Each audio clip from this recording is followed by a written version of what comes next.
most of your inexperienced players will panic and look at that tiny atomic explosion that sort of came from somewhere, and what it means, I don't know.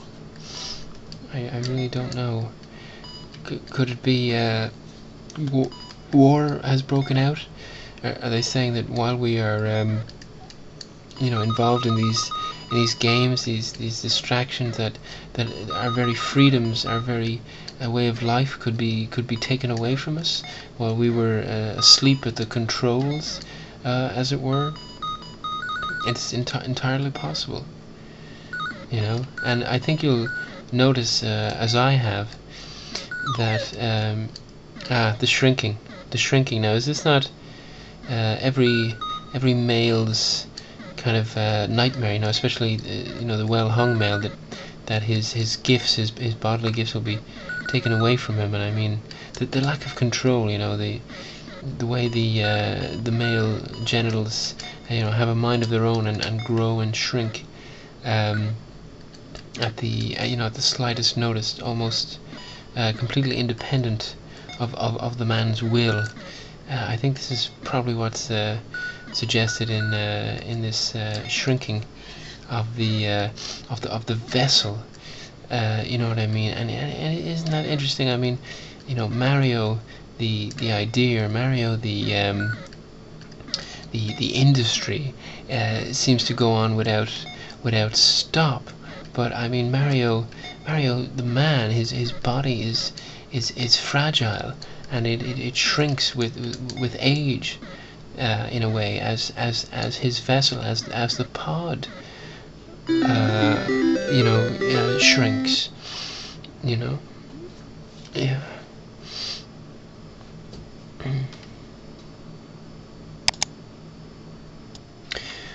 I'm sure it can't have failed to escape your notice that the three different colors of bricks correspond to the three races of the earth. First, at the bottom, you have the Caucasoid, the whites, the Aryans. Above them, the Mongoloid, the Oriental, the yellow, and above that, of course, the Negroid races, the blacks, the Africans, the Caribbeans, and everything like that, and spaces in between where they may not meet. They are parallel, occupying the same world, the same dimension, but living on separate tracks, never to meet. And of course, you will also notice that the white strip is larger, perhaps suggesting how the kind of dice of evolution have rolled in such ways as to favor the whites in their greater industrial development and domination of the world through war and through empire.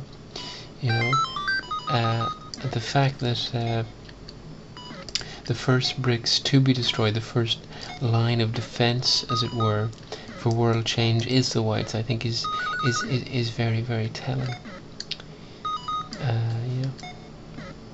The final white brick is destroyed, and in a way the only white brick that remains is me, Mario. You see.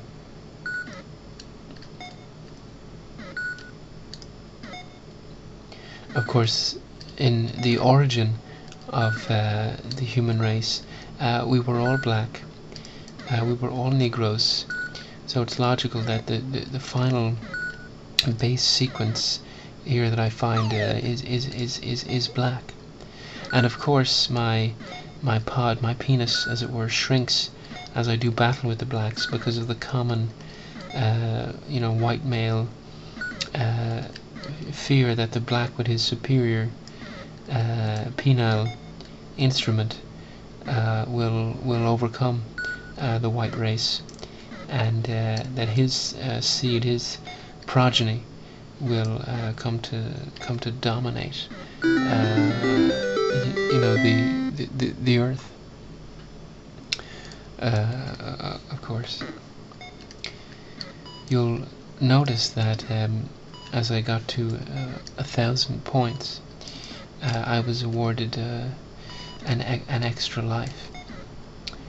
The suggestion seems to me to be that if you accumulate enough wealth, enough points, that your health, your longevity will follow in such a way that the real, if there is no eternal life, then there is extended life, and the way to that is through money, so that currency becomes in a way a life force, a life blood, which is siphoned away from the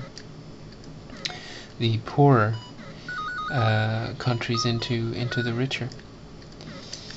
Mario, of course, is Italian, and the great empire which gave birth to our own Western civilization was Rome, which was, of course, present in Italy, which I think is indeed no coincidence.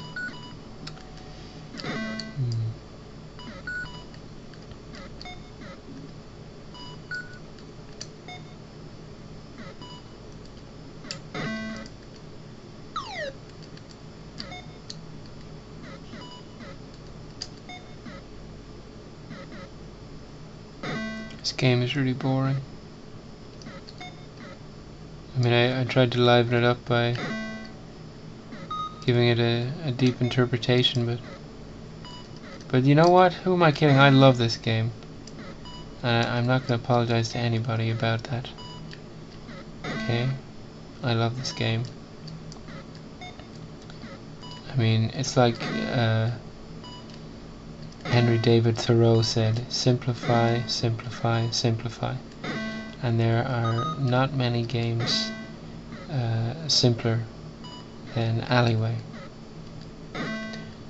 I sometimes think that after they made Pong, they should have just tried variations on the paddle and ball game for the next 20 years. Just so we could find the best paddle and ball game. And I mean, with Alleyway we found it. So there you go. I mean, the lineage is incredible.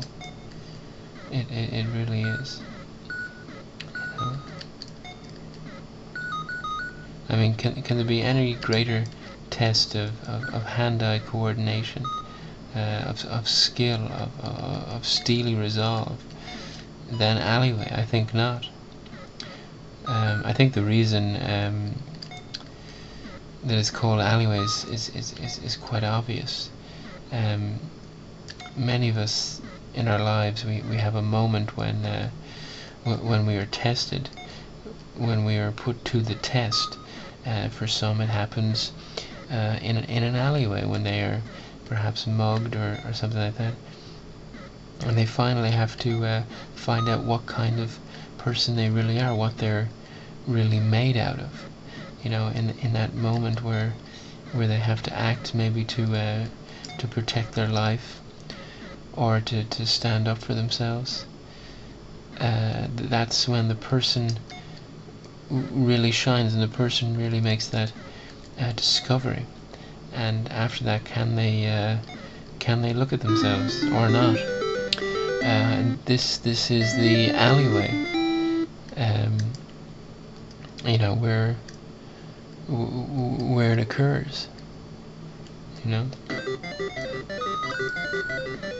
And what's waiting at the end of the alleyway are riches. You know, the riches of knowing that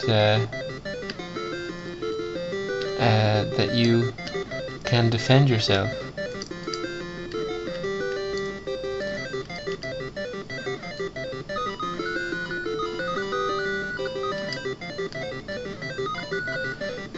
That you are self-sufficient.